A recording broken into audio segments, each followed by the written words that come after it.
On the night before her wedding, the bride thought she had found the man of her dreams until she walked into the guest room and saw him, her groom, in the arms of the family's black maid. Her heart shattered, but instead of tears, she chose revenge. And when the wedding day came, in front of every guest, she unleashed a truth so explosive the groom never saw it coming. Stayless. Before we begin, take a second to like this video, hit subscribe, and comment where you're watching from. Enjoy the story. Victoria, 26. She was the heir to one sterling, had everything a woman could want. At with me until the end, because what happened next left everyone in that church speech. Her family owned half the historic district, luxury hotels, and some of the most successful real estate empires in Charleston, of the most exclusive properties along the coast. She was beautiful, intelligent, and had been raised with the finest education money could buy. But despite all her wealth and privilege, Victoria had always felt something was missing. Love. Real, genuine love. Then she met James Morrison at a charity gala 3 years ago. He was different from the shallow, money-hungry men who usually circled around her family's fortune. James worked as a construction manager, building homes for families who couldn't afford the luxury developments her father created. He drove a modest truck, wore simple clothes, and when he looked at her, she felt like he saw Victoria the person, not Victoria the heiress. Their courtship was like something from a fairy tale. James would pick wildflowers from construction sites and leave them on her car windshield. He took her to small diners instead of expensive restaurants, saying the best conversations happened over simple food. When her father questioned whether James was worthy of the sterling name, Victoria defended him fiercely. She loved his humble background, his work ethic, and the way he made her laugh until her stomach hurt. James proposed on the beach where they had their first real conversation, just as the sun was setting over the water. The ring wasn't the biggest diamond in the world, but Victoria treasured it because it represented something pure, something real. Her father had offered to upgrade the ring, but she refused. This was perfect just the way it was. The wedding preparations took nearly a year. Victoria wanted everything to be flawless, not to show off her family's wealth, but to celebrate the beginning of her new life with the man she adored. The Sterling family mansion was transformed into a wedding paradise. Professional planners worked for months creating the perfect ceremony space in the gardens, complete with white roses, crystal chandeliers hanging from ancient oak trees, and a pathway lined with thousands of tiny lights. The guest list included 300 people. Politicians, business leaders, socialites, and celebrities would all be there to witness Victoria's special day. The media had already dubbed it the wedding of the year, but Victoria didn't care about any of that. All she wanted was to stand at that altar and promise her life to James. The night before the ceremony, the house was buzzing with activity. Caterers were making final preparations, florists were adjusting arrangements, and family members were arriving from across the country. Victoria's bridesmaids were staying in the guest wing, laughing and sharing stories about college days and childhood memories. The atmosphere was electric with joy and anticipation. Victoria had spent the evening with her wedding party, going over last-minute details and enjoying glasses of champagne on the terrace. Her maid of honor, Sarah, had given a beautiful speech about true love conquering all differences. Her younger sister Emma had cried happy tears, saying she had never seen Victoria glow the way she did when James was around. Even her usually stern father had seemed genuinely pleased as he watched his daughter prepare for her big day. Around 11:30 that night, Victoria realized she had forgotten to give James his wedding gift. She had commissioned a custom watch engraved with the coordinates of the beach where he proposed, along with the words, "Forever starts tomorrow." She wanted to surprise him with it before they went to sleep, so they could both carry something special into their wedding day. James was staying in the guest house with his groomsmen, following the tradition that the bride and groom shouldn't see each other before the ceremony. Victoria slipped out of the main house, still wearing her silk robe and slippers, carrying the beautifully wrapped gift box. The night air was warm and sweet with the scent of jasmine from her mother's garden.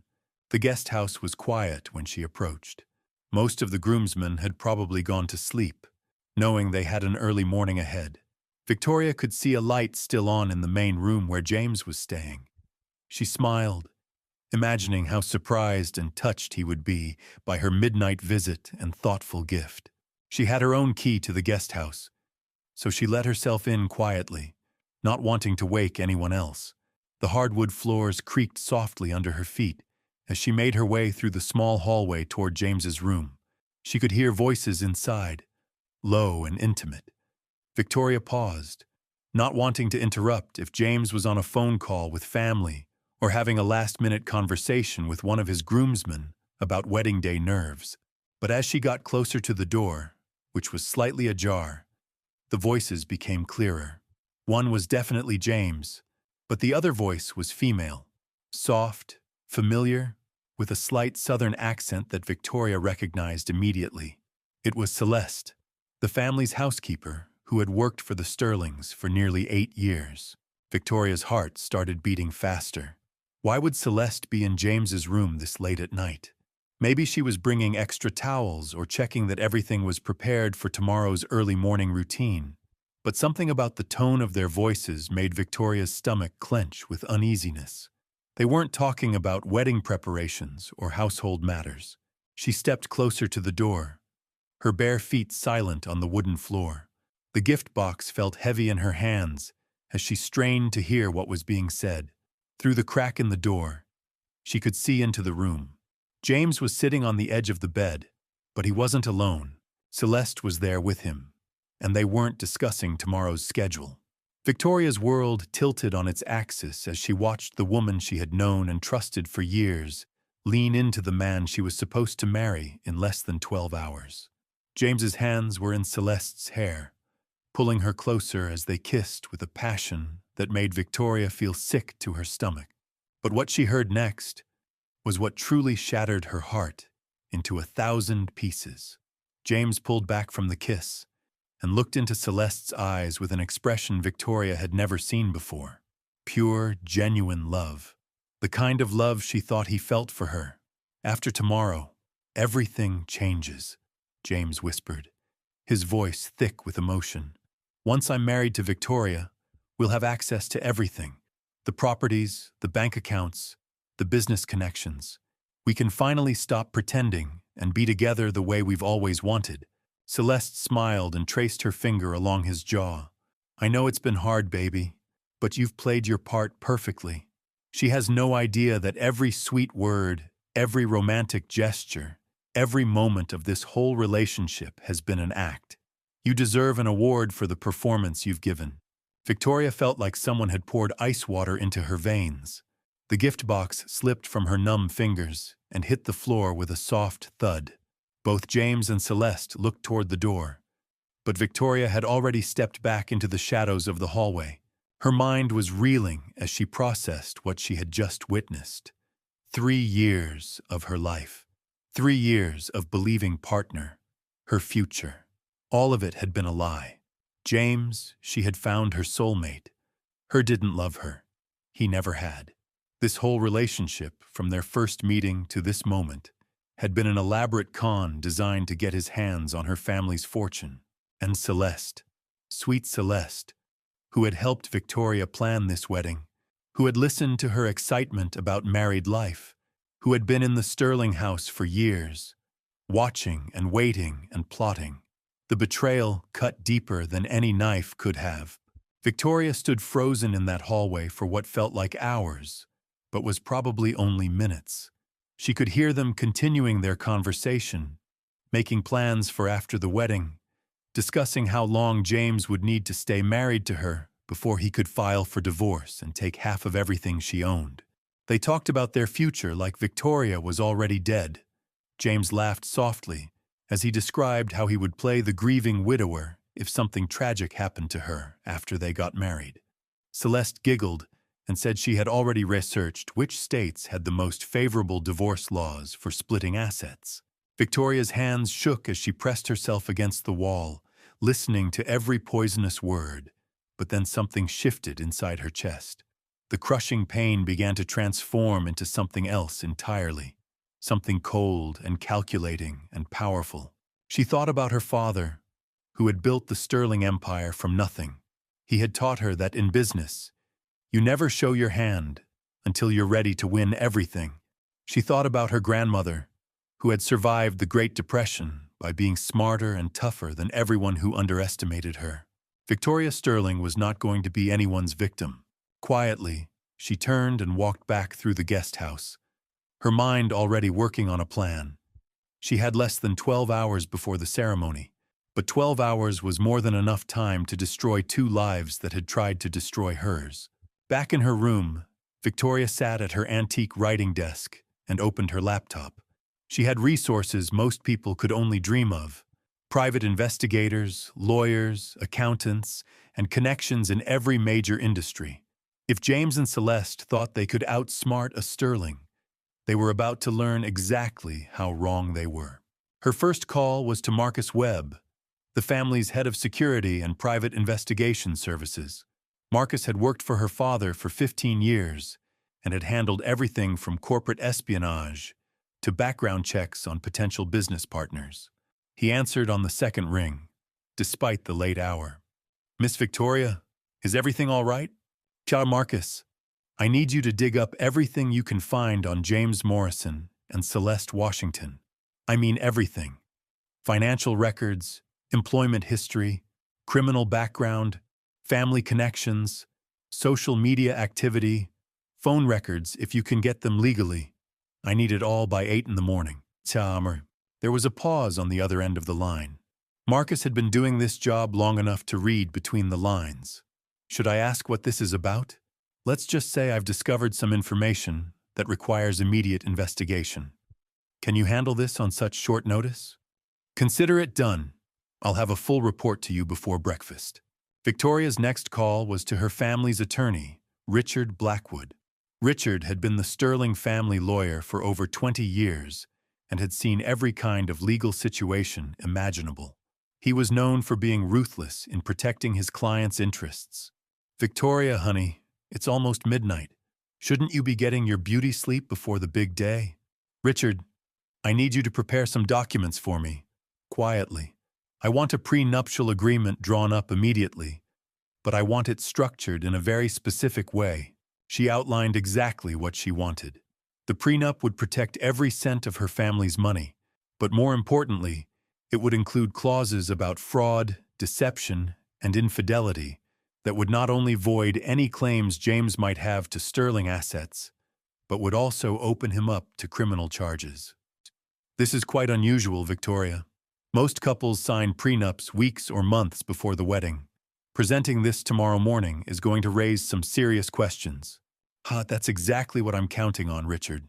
I want James to have a choice. Sign it or explain to 300 guests why he won't. Her third call was to Patricia Holmes, the most successful private investigator in Charleston. Patricia specialized in matrimonial investigations and had a reputation for uncovering secrets that people thought were buried forever. "Patricia, it's late, but This is Victoria Sterling. I know an emergency situation that requires what can I do for you at congratulations on your wedding tomorrow, particular expertise. Victoria, this ungodly hour. I need surveillance equipment. Small, undetectable but high quality. Audio and video. And discreetly during a large social, I need someone who can operate it for a moment. You of it? Yes. Conversations are going to take place tomorrow. Have reason to believe some very interesting wedding parts event. Patricia was quiet, want to record your own, and I want every word documented. I'll have my best equipment and my most discreet operator there by sunrise. They'll blend in with the catering staff." Victoria spent the rest of the night making calls and sending encrypted messages. She contacted journalists she had met through her charity work, people who owed favors to the Sterling family, and social media influencers who could spread a story faster than wildfire. She also did something that surprised even her. She called her father. "Victoria? Sweet pea, what's wrong? You sound upset." For a moment, Victoria almost broke down. The little girl inside her wanted to run to her daddy and let him fix everything like he had when she was small, but she was a grown woman now, and this was her battle to fight. "Daddy, I need you to trust me tomorrow. No matter what happens during the ceremony, no matter how strange things might seem, I need you to follow my lead. Can you do that?" Her father was silent for a long moment. Charles Sterling had built his fortune by reading people and situations accurately. His daughter's voice told him everything he needed to know. "Whatever you need, sweetheart. The Sterling family sticks together." As the sun began to rise over Charleston, Victoria finally allowed herself to feel the full weight of what she had discovered. The man she loved didn't exist. He never had. James Morrison was nothing more than a carefully constructed lie designed to separate her from her money. But James and Celeste had made one crucial mistake. They had underestimated exactly who they were trying to deceive. Victoria Sterling was not just any wealthy heiress. She was the daughter of a man who had clawed his way to the top of one of the most competitive business environments in the world. She had been raised to think 10 steps ahead of her opponents and to never show mercy to those who tried to take advantage of her family. The wedding was still going to happen. Every guest would still arrive expecting to see a beautiful ceremony. The flowers would still be perfect. The music would still play. And Victoria would still walk down that aisle in her stunning white dress. But instead of a celebration of love, they were all going to witness the complete and total destruction of two people who thought they could outsmart a Sterling. Victoria smiled as she watched the sun rise over her family's estate. In a few hours, James Morrison and Celeste Washington were going to learn that revenge, when served by someone with unlimited resources and nothing left to lose, was a dish best served in front of 300 witnesses. The wedding of the year was about to become the scandal of the decade. By 6 in the morning, Marcus had delivered a file that was thicker than Victoria had expected. She sat in her bedroom, still in her silk pajamas, coffee growing cold beside her, as she read through page after page of devastating information. James Morrison wasn't even his real name. His birth certificate showed James Michael Torres, born in Miami to a family with a long history of financial fraud. His father had been arrested twice for insurance scams. His brother was currently serving time for embezzlement, and James himself had been married before, not once, but 3 times. Each marriage had lasted just long enough to gain access to his wife's assets before mysterious divorces left him significantly wealthier. But the most shocking revelation was about Celeste. The woman Victoria had trusted, who had been in their home for 8 years, wasn't just James's accomplice. She was his wife. They had been legally married for 4 years, which meant their entire relationship with Victoria had been planned from the very beginning. The file showed bank records proving that Celeste had been feeding James information about the Sterling family's routines, business dealings, and personal lives for years before they even met. She had photographed documents, recorded private conversations, and even stolen small valuable items from the house to prove James could trust the intelligence she was providing. Victoria's hands trembled as she read the investigation report. Every romantic moment, every sweet gesture, every time James had made her feel special, had been choreographed by a team of criminals who saw her as nothing more than their biggest payday. There were photos of James and Celeste together in Miami, laughing on a beach, shopping with expensive jewelry, living in a luxury apartment paid for with money stolen from his previous wives.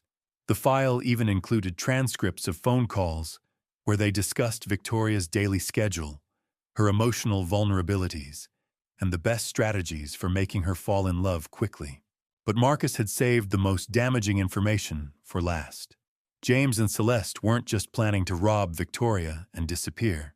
They had researched methods for staging accidents, looked into life insurance policies, and discussed how a young widow's tragic death would be much more profitable than a messy divorce. Victoria closed the file and walked to her window, looking out at the beautiful gardens where her wedding ceremony would take place in just a few hours. Guests were already starting to arrive. She could see cars pulling up the circular driveway, women in elegant dresses and men in expensive suits, all coming to celebrate what they believed would be the happiest day of her life. Her phone buzzed with a text from James. "Good morning, beautiful. I can't wait to see you walking down that aisle today. You're going to make the most stunning bride. I love you more than words can express." Victoria stared at the message for a long moment, then deleted it without responding. She had work to do. The morning moved quickly as the final wedding preparations fell into place. Victoria's, transforming her into the picture hair and makeup team, arrived at 7 perfect bride everyone expected to see. Her dress, a custom creation that had taken 6 months to design and create, hung waiting in her closet like a beautiful white costume for the performance she was about to give. Her bridesmaids fluttered around the bridal suite, adjusting flowers and taking endless photos for social media. Sarah, her maid of honor, kept commenting on how calm Victoria seemed. "Most brides are nervous wrecks by now, but you look like you're ready to conquer the world." Victoria smiled serenely as the makeup artist applied her lipstick. "I've never felt more ready for anything in my life." At 10:30, Richard Blackwood arrived with the prenuptial agreement Victoria had requested. The document was a masterpiece of legal warfare disguised as standard matrimonial protection. Hidden within seemingly routine clauses were provisions that would not only strip James of any claim to sterling assets, but would also trigger criminal investigations into his background if he signed under false pretenses. "This is brilliant work, Richard. How long do you think it will take him to realize what he's actually signing?" Richard adjusted his glasses with a satisfied smile. "A man like James Morrison, or Torres, or whatever his real name is, will be so focused on getting to the altar that he'll sign anything you put in front of him. He won't realize he's just confessed to multiple felonies until it's far too late." Victoria's father knocked on the bridal suite door at 11:15. Charles Sterling looked distinguished in his morning coat, but Victoria could see the worry in his eyes. He still didn't know exactly what was happening, but he trusted his daughter enough to follow her lead. "Sweetheart, you look absolutely radiant. Are you ready for this?" Victoria stood and smoothed her dress. "Daddy, in about an hour, you're going to see a side of me you've never seen before. I need you to remember that everything I'm about to do comes from love. Love for you, for our family, and for the truth." Charles studied his daughter's face and saw something there that reminded him of himself during his most difficult business negotiations. "Whatever you need from me, you have it." The guests had all arrived by 11:45. Victoria watched from her bedroom window as the last cars pulled into the circular driveway. Politicians, celebrities, business leaders, and socialites filled the garden ceremony space. The media had set up discreetly at the edges of the property, ready to capture what they expected would be beautiful photos of Charleston's wedding of the year. James stood at the altar looking nervous but handsome in his tailored tuxedo. His groomsmen flanked him, all smiling and joking to help calm his apparent wedding day nerves. Victoria wondered if any of them knew the truth about the man they were supporting, or if James had fooled them just as completely as he had fooled her. Celeste moved through the crowd in her catering uniform, making final adjustments to table settings and checking that everything was perfect for the reception. She looked calm and professional, just another member of the staff ensuring the Sterling family wedding went off without a hitch. Victoria marveled at the woman's acting ability. Even now, knowing what she knew, it was hard to believe that Celeste was capable of such elaborate deception. At exactly noon, the string quartet began playing the processional music. Victoria's bridesmaids lined up in the hallway outside her bedroom, adjusting their bouquets and smoothing their dresses. Sarah knocked softly on the door. "Victoria, it's time. Are you ready?" Victoria took one last look in the mirror. Her reflection showed a beautiful bride glowing with happiness, but her eyes held something harder, something that James Morrison and Celeste Washington were about to discover they should have feared. "I'm ready." The procession down the grand staircase felt like a dream. Guests turned to watch as Victoria's bridesmaids made their way through the house and out into the garden.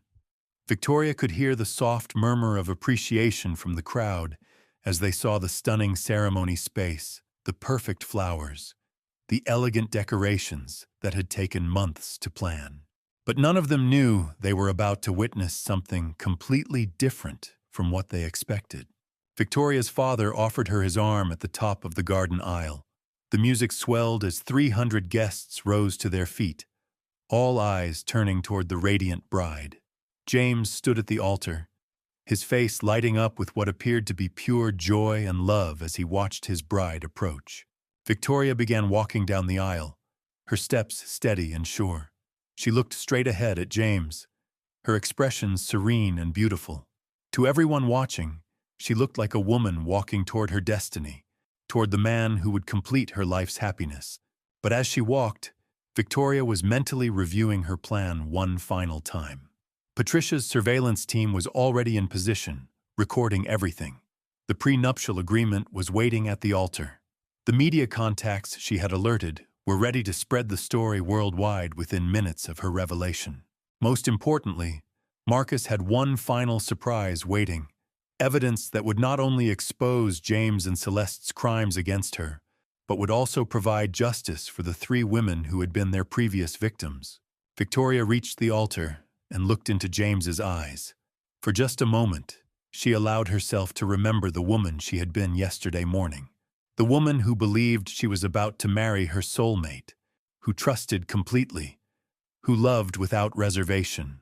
That woman was gone forever, but the woman who had taken her place was about to deliver a lesson that James Morrison would never forget. The minister opened his ceremony book and smiled at the beautiful couple before him. "Dearly beloved, we are gathered here today to witness the union of Victoria Sterling and James Morrison in holy matrimony." Victoria smiled back at the minister, then turned to face the crowd. 300 faces looked back at her expectantly, waiting for the traditional beautiful ceremony to begin. "Actually," Victoria said, her voice carrying clearly across the garden, "before we begin, there's something I need to share with all of you." James's smile faltered slightly. The minister looked confused. A murmur rippled through the crowd as people realized something unexpected was happening. Victoria reached for the microphone the minister had been using, her movements graceful and deliberate. "You see, last night I discovered something that changes everything about this ceremony." The murmur in the crowd grew louder. James stepped toward her, his face showing the first signs of panic. "Victoria, sweetheart, what are you doing?" Victoria held up her hand to stop him, her engagement ring catching the sunlight. "I'm telling the truth, James. Something I don't think you're very familiar with." She turned back to the crowd, her voice strong and clear. "Ladies and gentlemen, I want to tell you about the man I thought I was going to marry today, and the man I actually discovered him to be." The garden fell into complete silence. Even the birds seemed to stop singing as Victoria's words hung in the air like a storm cloud ready to burst. James's face had gone pale, but he was still trying to maintain his composure, probably hoping this was some kind of pre-wedding jitters that he could smooth over with his usual charm. "Victoria, honey, you're scaring everyone," James said, reaching for her hand. "Maybe we should talk privately before we continue." Victoria stepped back, keeping the microphone firmly in her grasp. "Oh, I think our conversation last night was quite enough, don't you think? Or should I say, your conversation with Celeste." The name hit the crowd like a lightning bolt. Heads turned, searching for the woman they all knew as the Sterling family's trusted housekeeper. Celeste had frozen near the back of the ceremony area, a tray of champagne glasses trembling in her hands. "You see," Victoria continued, her voice growing stronger with each word, "I went to James's room last night to surprise him with a wedding gift. Instead, I got the surprise of my lifetime. I watched my future husband kissing another woman, but not just any woman. Our housekeeper.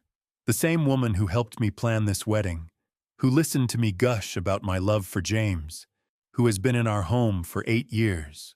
Gasps erupted from the crowd. Some guests covered their mouths in shock. Others pulled out their phones, sensing that something historic was unfolding. Victoria's bridesmaids looked at each other in confusion and disbelief. James tried to interrupt. "Victoria, You're misunderstanding what you saw. Celeste was just helping me with something, and you're turning it into... Into what, James? Victoria's voice cut through his excuse like a blade. Into the truth? Because what I heard next was even more interesting than what I saw. I heard you two discussing your master plan. How you've been using me for 3 years to get access to my family's money. How every romantic gesture, every sweet word, every moment of our entire relationship has been a performance. The crowd was now buzzing with shocked whispers. Charles Sterling stood from his front row seat, his face darkening as he began to understand what his daughter was revealing. Victoria's mother gripped her husband's arm, tears already forming in her eyes. James Morrison, Victoria continued, turning to face him directly. Except that's not even your real name, is it? Your real name is James Michael Torres, and you've done this before. 3 times before, to be exact. James's mask was beginning to slip. The charming smile was gone, replaced by something harder, more desperate. Victoria, stop this right now. You're humiliating yourself in front of everyone. Am I? Victoria laughed, but there was no humor in it. Or am I saving myself from the humiliation of discovering later that my husband and our housekeeper have been married to each other for 4 years? Yes, ladies and gentlemen, Celeste Washington is actually Celeste Torres. She's been Mrs. James Torres this entire time, feeding him information about our family, our routines, our finances, our private conversations. The revelation sent shockwaves through the gathering. Several guests stood up, some moving closer to get a better view of the drama unfolding. The media photographers at the edge of the property were clicking frantically, capturing every moment of what was becoming the scandal of the decade. Celeste finally moved, dropping the tray of champagne glasses with a crash that echoed across the garden. She started walking quickly toward the exit, but Victoria's voice stopped her. Oh no, Celeste, don't leave now. The show is just getting started. Victoria's voice carried across the garden like a queen commanding her court. Security guards, who had been positioned discreetly around the property, stepped forward to block the exits. Celeste froze, trapped like a deer in headlights. You see, I spent the entire night after my discovery making some very important phone calls. Marcus, would you please join us? Marcus Webb, the Sterling family's head of security, emerged from the crowd, carrying a thick manila folder. He walked to the altar with the confidence of a man who had dealt with much worse situations than this. Ladies and gentlemen, Victoria continued, I'd like to share some fascinating information about the happy couple who thought they could con the Sterling family. James Michael Torres has been married 3 times before. Each marriage ended with mysterious divorces that left him significantly wealthier and his wives significantly poorer. His father was arrested for insurance fraud. His brother is currently serving time for embezzlement. Crime, it seems, runs in the Torres family. James lunged forward, trying to grab the microphone, but Charles Sterling stepped in front of his daughter. The older man's eyes blazed with a fury that made James stumble backward. And Celeste, Victoria's voice grew colder.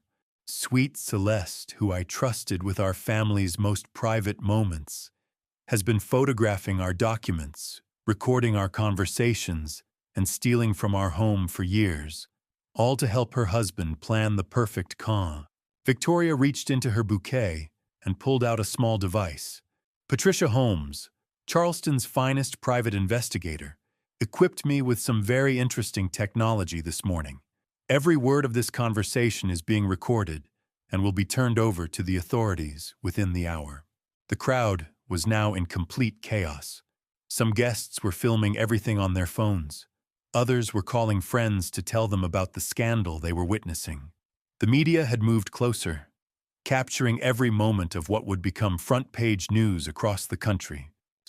But here's my favorite part, Victoria said, her voice rising above the noise. Richard, would you please explain the prenuptial agreement James signed this morning? Richard Blackwood, the Sterling family attorney, stepped forward with a satisfied smile. Certainly, the document Mr. Torres signed this morning wasn't just a prenup. Hidden within the legal language were several confessions to fraud, conspiracy, and theft. By signing it, he essentially provided us with a written confession to multiple felonies. James's face went from pale to green. He looked around desperately, searching for an escape route, but the security guards had closed off every exit. "The police are already on their way," Victoria announced. "Both James and Celeste will be arrested today. The three women from James's previous marriages will finally get the justice they deserve, and the Sterling family will make sure that everyone knows exactly what kind of people prey on trusting hearts." She turned to face James one final time. "You wanted to marry into money, James. Instead, you're going to prison. And Celeste, I hope those photographs and recordings were worth throwing away 8 years of honest work for a man who would have betrayed you just as easily as he betrayed me." The sound of sirens could be heard in the distance, growing louder by the second. James made one last desperate attempt to run, but Marcus's security team was ready. They tackled him before he made it 10 feet from the altar. Celeste stood frozen, tears streaming down her face as she realized her carefully planned future had crumbled in a matter of minutes. Victoria handed the microphone back to the stunned minister and walked to her father. "Daddy, I'm sorry I ruined your perfect wedding." Charles Sterling pulled his daughter into a fierce hug. "Sweetheart, you didn't ruin anything. You saved yourself. I've never been more proud of you in my life." As the police cars pulled up the driveway, Victoria Sterling stood surrounded by 300 witnesses to her ultimate revenge. She had walked down the aisle as a naive bride in love. She was walking away as a woman who had just taught 2 criminals that the Sterling family was not to be underestimated. The wedding dress would be donated to charity. The flowers would be given to local hospitals. But the story of Victoria Sterling's wedding day revenge would be told for generations. Sometimes the best wedding gift you can give yourself is the courage to walk away from a lie and into your truth. And sometimes that truth deserves an audience. Where are you watching from? Let me know in the comments below. Don't forget to hit that subscribe button and like this video if you believe everyone deserves to know the truth about the people they trust. Because if there's one thing Victoria Sterling proved that day, it's that revenge served with class and evidence is a dish that never goes cold.